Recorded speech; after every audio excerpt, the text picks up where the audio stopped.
আসছি এখানে গোদারটেক গাবতলী গোদারটেক থেকে আমি 10 নং ওয়ার্ড কমিশন ঢাকা 14 আসন থেকে আমরা এখানে আসছি আজকে এই প্রেস ক্লাবে।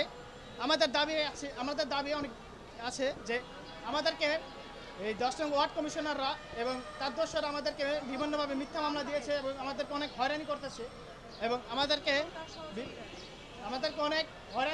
অনেক মিথ্যা মামলা দিয়েছে, যা আমাদেরকে জায়গা জমি কারণে তারা আমাদেরকে হয়রানি করতেছে এবং বিভিন্নভাবে ছাত্র হত্যা মামলা, চাঁদাবাজি মামলা, জায়গা দখল মামলা আমাদেরকে দিতেছে, মিথ্যা মামলা। তারা এই 10 নং ওয়ার্ড কমিশনার এবং তার দোসররা আমাদেরকে এই গত 15-20 বছর ধরে আমাদের জায়গা দখল করে রাখছে এবং আমাদেরকে অনেক কষ্টে রাখছে এবং আমাদের অনেক শাস্তি দিয়েছে। তারা আমাদেরকে অনেক হয়রানিতে রাখছে এই 10-15-20 বছর ধরে। আর আমার একজন স্টুডেন্ট এবং আমি একজন স্টুডেন্ট এবং আমি বৈষম্যবিরোধী ছাত্র আন্দোলন করেছি। আমার বাবাকে তারা জায়গা জমি আজ আমার বাবা মিথ্যা মামলা আসামি, ছাত্র হত্যা মিথ্যা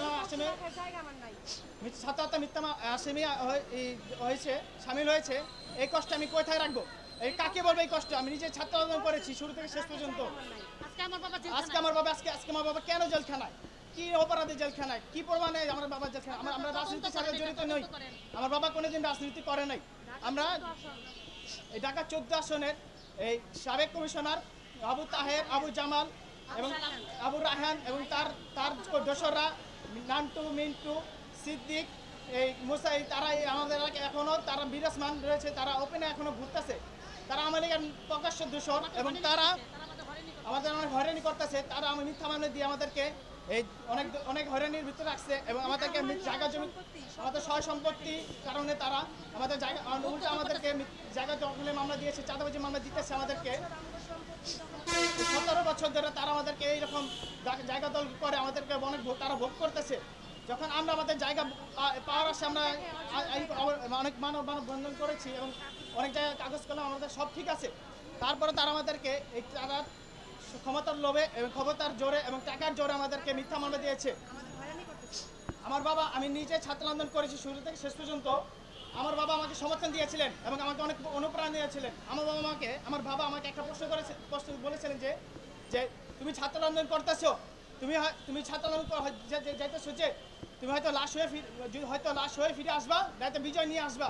এখন আমার বাবার সামনে যদি আমি যাই, আমার বাবার সামনে যদি যাই, আমার বাবা যদি আমাকে প্রশ্ন করে যে তুমি যে ছাত্র আন্দোলন করেছো, তুমি যে ছাত্র আন্দোলন করেছো, আমি কিভাবে কেন ছাত্র হত্যার আসামি কেন হইলাম? আমি কি উত্তর দিব? আমার উত্তর দেওয়ার কোনো ভাষা নেই। তার থেকে আমি মরে যাবো বলো, আমার এই জীবন আমার রাখার কোনো প্রয়োজন নেই। আমার বাবাকে আমার বাবা প্রশাসন আমার বাবাকে যে ধরে নিয়ে যায়, তার কোনো যে আমার বাবা যে ছাত্রতা করেছে তার কোনো প্রমাণ নাই। তাদের কাছে কোনো প্রমাণ নাই, তারা কোনো এনকোয়ারি করেন নাই, তারা কোনো প্রুফ ছাড়া আমার বাবাকে এই টাকার কারণে তারা আমার বাবাকে নিয়ে যায়। আমার বাবাকে ধরাই দিচ্ছে এই যে আওয়ামী লীগের দোসররা, তারা এই যে আবু কালাম এবং আমার জামালরা, তারা আমার বাবাকে বিভিন্ন ক্ষমতার লোভে আমার বাবাকে প্রশাসন দ্বারা এই মিথ্যা মামলা হয়রানি করে আমার বাবাকে প্রশাসন ধরা দিয়েছে। তারা এখনো পলাতক অবস্থায় রয়েছে, কিন্তু